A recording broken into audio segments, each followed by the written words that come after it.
का online class लेकर ready हूँ। जैसा कि आपको पता है हमारा क्लास जो है एसी टर्म्स एंड सर्किट्स पे चल रहा है, तो आज जो इसका क्या है, आइल्स का पार्ट 3 है। आज जैसा क्लासेस है वो पार्ट 3 है। आपको आपके स्क्रीन पे लेफ्ट साइड में कुछ स्टार मार्क में पॉइंट दिख रहे होंगे। आज मैं इन सब के बारे में आपको जानकारी दूंगी, फिगर वाइज क्या होता है, इसको जो है कहाँ यूज करते हैं वो भी बताऊंगी। ये किसका, एसी का ही, एसी टर्म्स एंड सर्किट्स का ही जो है छोटा छोटा जो आपका पार्ट है। और साथ ही आपको दिख रहा होगा अलग से यहाँ पे मैंने दिया है स्पीड का हेडिंग। आज मैं आपको दिखाऊंगी कि कैसे आप किसी भी मशीन का जो है स्पीड ज्ञात कर सकते हैं ना। जो मोटर वगैरह होता है, ठीक है, उसको अगर आपको स्पीड ज्ञात करना है तो आप कैसे स्पीड ज्ञात कर सकते हो। तो सबसे मेरा पहला फोकस रहेगा स्पीड निकालने की तरफ। तो मैं यहाँ पे पोल चेंज कर करके आपको स्पीड निकालना सिखाऊंगी, कैसे आप स्पीड को फाइंड कर सकते हैं। साथ ही में ये चारों जो है आपका टॉपिक ये लेकर चलूंगी। तो चलिए स्टार्ट करते हैं। आज का जो हमारा सेशन है वो पहले स्टार्ट करें स्पीड के बारे में, ठीक है, स्पीड के बारे में। कल आपने देखा था फ्रीक्वेंसी का, मैंने फॉर्मूला लिखा था F is equal to Pn/120। क्या किया था मैंने, Pn/120, है ना। तो इसमें P जो है क्या दिखा रहा था, पोल दिखा रहा था। N जो है क्या दिखा रहा था, स्पीड दिखा रहा था। और ये तो टाइम है, ये फ्रीक्वेंसी दिखा रहा था, है ना, फ्रीक्वेंसी दिखा रहा था। तो ये स्पीड कौन दिखा रहा है, ये दिखा रहा है N दिखा रहा है ना, N दिखा रहा है स्पीड को, ठीक है। तो अब जो आपको पता चल गया, तो अब ये फॉर्मूला आपको मैंने कल ही बोला था कि आपको रिमेम्बर करना है, ये फॉर्मूला हमेशा आपका काम आएगा। तो सपोज यहाँ पे दे रही हूं मैं, यहाँ पे पोलों की संख्या पहले लिख लू, number of pole. Number of pole आपके पास 2 पोल होगा, एक 4 पोल होगा, 6 पोल होगा, 8 पोल होगा। आप कैसे जो है यहाँ पे स्पीड फाइंड कर सकते हो, ठीक है, कैसे आप स्पीड को फाइंड कर सकते हो।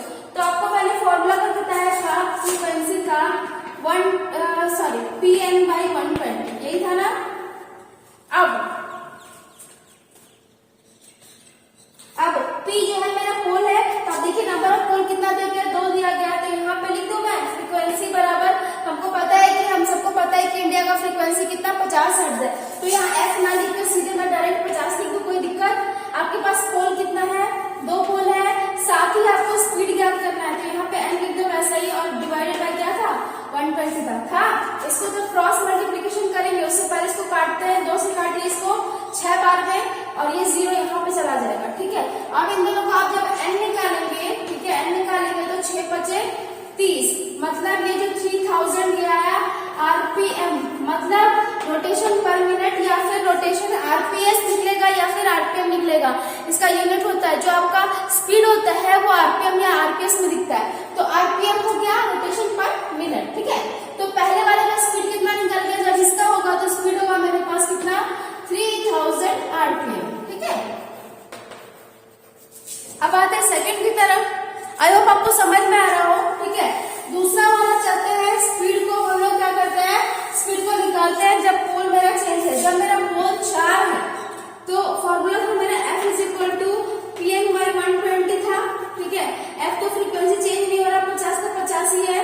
पोल कितना हो रहा है, पोल चेंज हो रहा है, इस पर 4 है, और N/120, ठीक है। 4 3 12, 30 यहाँ पे, इसको गुना कर देते क्रॉस मल्टीप्लीकेशन।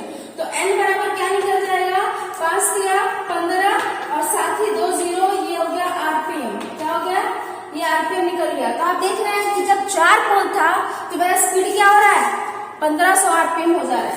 तो ये वाला मैं यहीं पे पुट कर देती हूँ वापस से, 1500 RPM, ठीक है।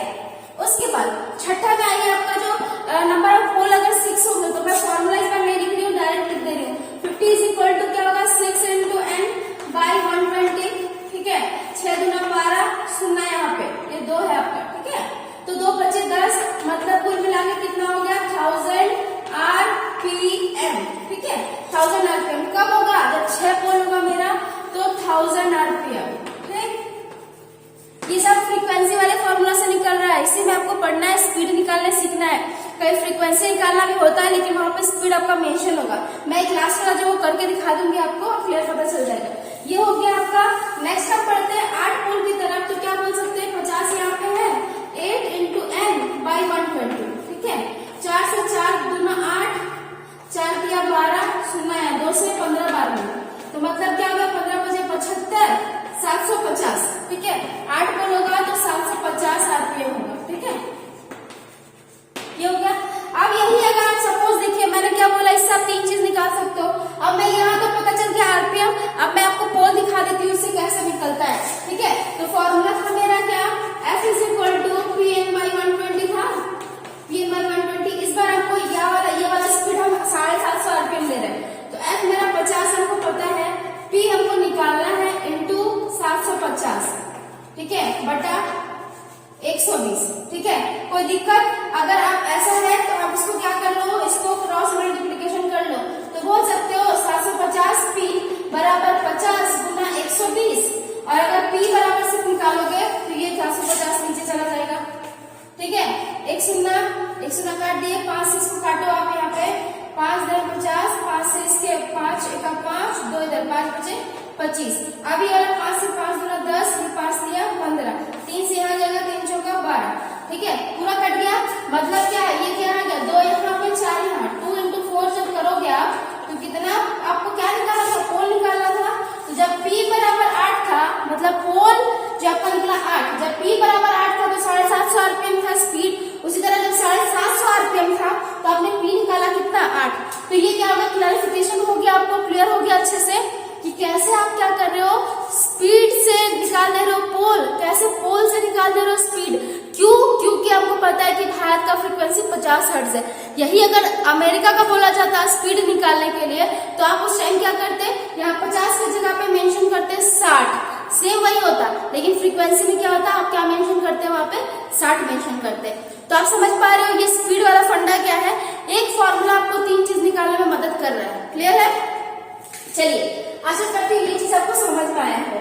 अब बढ़ते हैं नेक्स्ट पॉइंट की तरफ, पीक वैल्यू, ठीक है। पीक वैल्यू, पीक का मतलब क्या होता है सब जानते हैं। कभी आपने ये वाला वर्ड पीक में वर्ड जो है कभी सुना होगा आपने, कोई पढ़ाई बच्चा जो तेज रहता है, बहुत तेज रहता है बच्चा, तो वो बोलता है उसका फ्यूचर क्या है, पीक पे है, ठीक है। या फिर दूसरा क्या बोलता है, जब पहाड़ की बात करते हैं तो ये सबसे ऊंचाई, ये पीक पॉइंट पे जाना मुश्किल है, तो ऐसा जगह पे आपको पीक सुनने मिलता है। पीक मतलब क्या होता है, सबसे ऊंचा, ठीक है, पीक मतलब सबसे ऊंचा। तो हम पीक वैल्यू जानेंगे, तो पीक वैल्यू किस में जानना है हमको, एसी टर्म्स में जानना है ना। तो सबसे पहले एसी का आपका फिगर डायग्राम बनेगा, ये एसी का डायग्राम बन गया। आपको कल जैसा मैंने बताया था, ये 0 होगा, ये 90 होगा, ये होगा आपका 180, ये हो जाएगा 270 और ये होगा 360, ठीक है। तो बोला जा रहा है कि पीक वैल्यू किसको बोलते हैं, तो बोला जा सकता है इसमें आप सिंपल लैंग्वेज बोलो, किताबी लैंग्वेज नहीं, आपको बोलना है कि एक साइकिल में 2 पीक वैल्यू होते हैं, ठीक है। एक अल्टरनेटिंग क्वांटिटी में कितने पीक वैल्यू होते हैं, 2 पीक वैल्यू होते हैं। देखिए इसका अगर पॉजिटिव इसका नाम था, इसका नाम नेगेटिव हाफ साइकिल है, ये यहाँ से यहाँ तक साइकिल है। कल वाला क्लास अगर आपने देखा होगा तो आपने जरूर ये चीज नोटिस किया होगा, मैंने वहां लिखा भी था, बताया भी था आपको। तो आपके पीक वैल्यू क्या है, तो अल्टरनेटिंग क्वांटिटी में जो ये पॉजिटिव हाफ साइकिल का मैक्सिमम पॉइंट और नेगेटिव हाफ साइकिल का मैक्सिमम पॉइंट जो रहता है उसको क्या बोला जाता है, उसको बोला जाता है पीक वैल्यू, ठीक है। क्या बोला जाता है, इसको बोला जाता है पीक वैल्यू। क्लियर है यहाँ पे? आपको अच्छे समझ में आ रहा है। पीक वैल्यू को एम्पलीट्यूड वैल्यू भी बोलते हैं, एम्पलीट्यूड वैल्यू क्या बोलते हैं, एम्पलीट्यूड वैल्यू, ठीक है। तो पीक वैल्यू मेरा कंप्लीट हो चुका। अब आते हैं एवरेज वैल्यू की तरफ। ये नाम आपको सुना लग रहा होगा, आपने 6, 7, 8 में जो पढ़ा होगा कि एवरेज निकालना है, औसत जिसको बोलते हैं, औसत कैसे निकलता है ना, सारा कुछ जो आपने पढ़ा है। औसत में रियली होता क्या है, औसत में होता है, मैं सपोज थोड़ा सा बचपन की तरफ लेके जा रही हूँ, सिर्फ वही वाला फंडा यहाँ पे काम करेगा, ठीक है। सपोज आपके पास 5 अंक है, सपोज 1 है, 2 है, 3 है, 4 है, 5 है, ठीक है। इसका बोला जाता है औसत निकाले तो क्या करते हो आप, सबसे पहले इन सबको जोड़ देते हो आपस में और साथ में जितना अंक से डिवाइड करते हो, 1 2 3 4 5, 4 5 से डिवाइड कर दो। सबको जोड़ने के बाद जो 5 से डिवाइड करने का जो आंसर आता है उतना मेरा एवरेज होता है आंसर, उतना एवरेज आंसर होता है ना, ठीक है। तो चलिए यहाँ पे एवरेज हमको बताना है क्या, ऐसे अल्टरनेटिंग क्वांटिटी में तो क्या होगा, किसी अल्टरनेटिंग क्वांटिटी में, ठीक है, एवरेज वैल्यू मुझे बताना है, तो एवरेज वैल्यू बोलेंगे, ठीक है, क्या बोलेंगे कि किसी भी, क्या बोलेंगे कि किसी भी अर्ध साइकिल में होने वाले, ठीक है, किसी भी अर्ध साइकिल में होने वाले औसत मान, होने वाले अलग अलग औसत मान का वैल्यू क्या कहलाता है? औसत वैल्यू कहलाता है। क्या कहलाता है?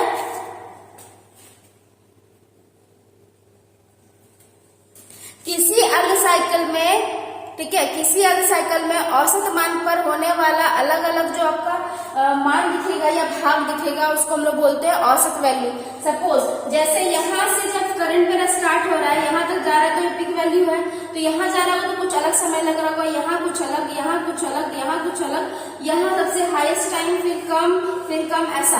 तो अगर सपोज ये मैं हाफ साइकिल को अगर बांट दूं टाइम के हिसाब से, सपोज इसका नाम मैं E1 रखूं, इसका नाम E2 रखूं, इसका E3, इसका E4, E5, E6 और E7, ठीक है। सपोज जब ऐसा रखूंगी तो ऐसे क्या होगा, मैंने क्या बोला, औसत में क्या करते हैं, तो जितना भी नंबर ऑफ टर्न्स रहता है सबको जोड़कर और साथ में जो है जितना नंबर रहता है काउंटिंग में उतना से डिवाइड करते हैं। तो यहाँ बताना क्या है, किसी अर्ध साइकिल में अलग अलग जो है मान, किसी अर्ध साइकिल में अलग अलग मान पर जो भी वैल्यू आता है सबको जोड़ के क्या निकलता है, औसत वैल्यू निकलता है। क्या निकलता है? औसत वैल्यू निकलता है। इसका अगर ऐसे दिखाऊं मैं अगर न्यूमेरिकल टाइप से, तो इस तरह आप दिखा सकते हो, ठीक है।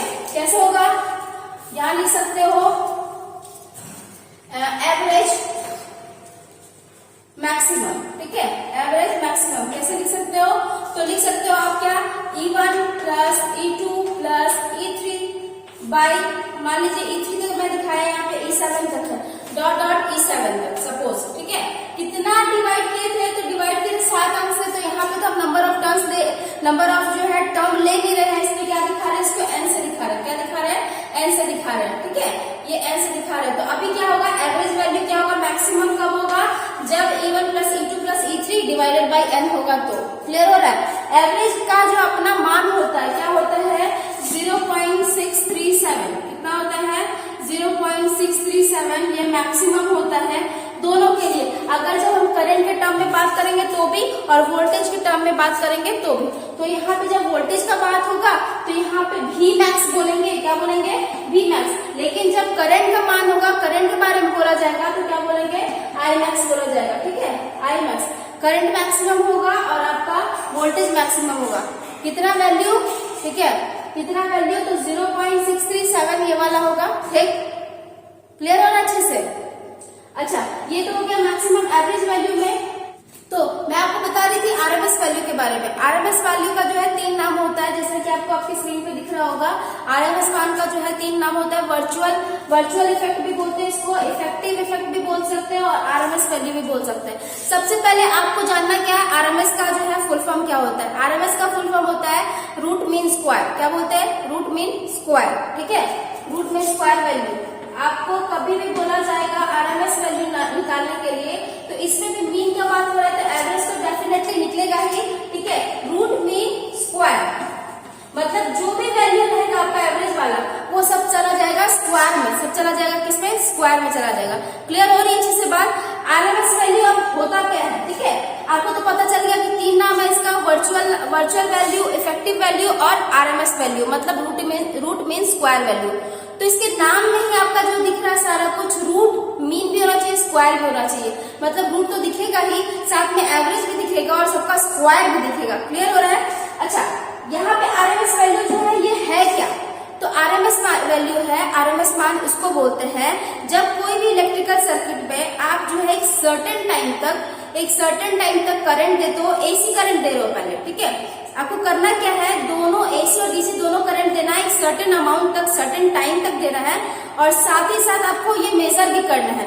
तो आरएमएस वैल्यू क्या होता है, वैसा वैल्यू, ठीक है, वैसा मान करंट का जब आप क्या करते हो, किसी इलेक्ट्रिकल सर्किट में आप क्या एसी करंट देते हो एक पर्टिकुलर टाइम तक और साथ में डीसी करंट भी देते हो इतना ही पर्टिकुलर टाइम तक, तो क्या होगा, जो अमाउंट ऑफ हीट है, ठीक है, अमाउंट ऑफ हीट है वो क्या हो जाता है, सेम हो जाता है। हालांकि सेम नहीं रहना चाहिए, लेकिन रूट मीन स्क्वायर में क्या हो रहा है, जो भी करंट का वैल्यू है, ठीक है, वो क्या हो जा रहा है, चाहे वो एसी दो या फिर डीसी दो, लेकिन क्या होना चाहिए, एक सर्टेन टाइम तक होना चाहिए, एक सर्टेन जो आपका समय तक के लिए होना चाहिए। अगर वैसा होता है तो क्या हो रहा है, ये वैल्यू क्या दिखा रहा है, रूट मीन स्क्वायर बता रहा है, ठीक है, ये क्या बताएगा, रूट मीन स्क्वायर बताएगा। अब इसको जो अगर फॉर्मूला या फिर फॉर्मेटिकली लिखना पड़े तो कैसे लिखेंगे यहाँ पे,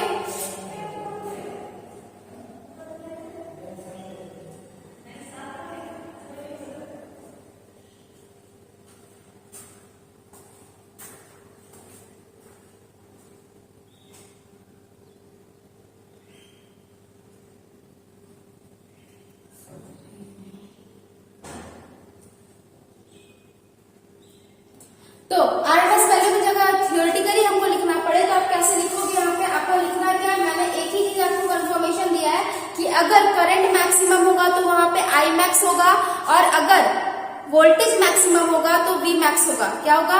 अगर करंट मैक्सिमम होगा तो आई मैक्स और वोल्टेज मैक्सिमम होगा तो वी मैक्स होगा। तो उस टाइम आप क्या करोगे, यहाँ पे लिखना है आपको आरएमएस वैल्यू, ठीक है। अगर करंट है तो आई मैक्स लिख दो यहाँ पे, ठीक है, आई मैक्स। अच्छा, इसका फॉर्मूला कैसे होगा? तो आपको करना क्या है, एवरेज वाला याद है आपको सारा कुछ, आपको क्या करना है, रूट कर देना है। यहाँ पे E1 था, यहाँ पे E2 था, यहाँ पे E3 था, कहाँ तक गया था, ये कंटिन्यूअस E7 तक गया था, ठीक है, और डिवाइडेड बाय यहाँ पे n था। लेकिन ये रूट तो हो गया, मीन भी मैंने बता दिया, अब स्क्वायर करना है तो सब में क्या होगा, E1 का स्क्वायर, E2 का स्क्वायर, E3 का आपका स्क्वायर। तो ये जो आप अगर थ्योरेटिकली के साथ साथ अगर न्यूमेरिकली बनाएंगे तो क्या होगा, फॉर्मूला आपका ऐसा होगा, कुछ ऐसा, E1 का स्क्वायर प्लस E2 का स्क्वायर प्लस E3 का स्क्वायर, ये पूरा रूट में चला जाएगा, डिवाइडेड बाय आपका जो भी टर्म रहता है एवरेज जिससे निकलता है वैसे, ठीक है। तो ये एवरेज वैल्यू या फिर आपका सॉरी रूट में स्क्वायर वैल्यू या वर्चुअल वैल्यू या इफेक्टिव वैल्यू, आपको समझ में आ गई बात। आरएमएस वैल्यू जो होता है इसका भी एक अपना वैल्यू होता है, जैसा एवरेज का है 0.707, ठीक है, 0.707, ये क्या है, ये आरएमएस वैल्यू है, ठीक है, आरएमएस वैल्यू 0.67 और ये 0.707, ये है मेरा आरएमएस वैल्यू, ये एवरेज वैल्यू। ये एग्जाम में हमेशा पूछा जाता है कि आपको बताना है कि एवरेज वैल्यू, 4 ऑप्शन रहेगा, आपको ऑप्शन हिट करना पड़ेगा कि कौन सा एवरेज वैल्यू हो, इसलिए आपको ये याद करके रखना अच्छे से, आरएमएस वैल्यू भी और एवरेज वैल्यू भी। अब बढ़ते हैं अपने आगे पॉइंट की तरफ, ये है मेरा फॉर्म फैक्टर। क्या है? Form factor. आपको फॉर्म फैक्टर में कुछ डीपली जानना नहीं है, फॉर्म फैक्टर किसको कहेंगे, तो ये आरएमएस वैल्यू और एवरेज वैल्यू का अनुपात है, ठीक है। क्या है? आरएमएस वैल्यू और एवरेज वैल्यू का अनुपात है कौन? ये आपका फॉर्म फैक्टर, FORM, ठीक है, और यहाँ पे फैक्टर, ठीक है। फॉर्म फैक्टर क्या है? तो ये एवरेज, आपको मैंने बताया आरएमएस वैल्यू, ठीक है, RMS value divided by average value, average value. तो आरएमएस कितना होता है वैल्यू, मैंने बताया आपको 0.707 और डिवाइडेड बाय 0.637, ठीक है। ये वाला जब आप डिवाइड करोगे तो आपका आंसर आएगा 1.11। तो ये भी एक पर्टिकुलर जो है इसका मान है, जैसे आपका एवरेज का मान था, आरएमएस का मान था, इसका मान होगा 1.11। ये क्लियर और अच्छे से, क्लियर और अच्छे से। अनुपात में इसके लिए इसका क्या होगा, कोई यूनिट नहीं होगा, क्लियरली। तो आज मैंने आपको बताया क्या, एसी टर्म्स में स्पीड निकालने के लिए, साथ ही ये चारों term, peak value, average value, RMS value और साथ ही साथ फॉर्म फैक्टर। तो आशा करती हूँ आज का जो क्लास है आपको समझ में आया होगा। आप जो है ये वीडियो बिना स्किप किए 102 बार जरूर देखें और डेफिनेटली आपको समझ में आएगा। कुछ भी प्रॉब्लम होने से मुझे कमेंट बॉक्स के सेशन में जो है कमेंट करें, ताकि मैं जो है नेक्स्ट वाला वीडियो में इसका सॉल्यूशन आपके लिए लेकर आऊँ। सो आशा करती हूँ आज का मेरा क्लास आपको अच्छा लगा हो, पसंद आया तो ढेर सारा लाइक दे। सो आज के लिए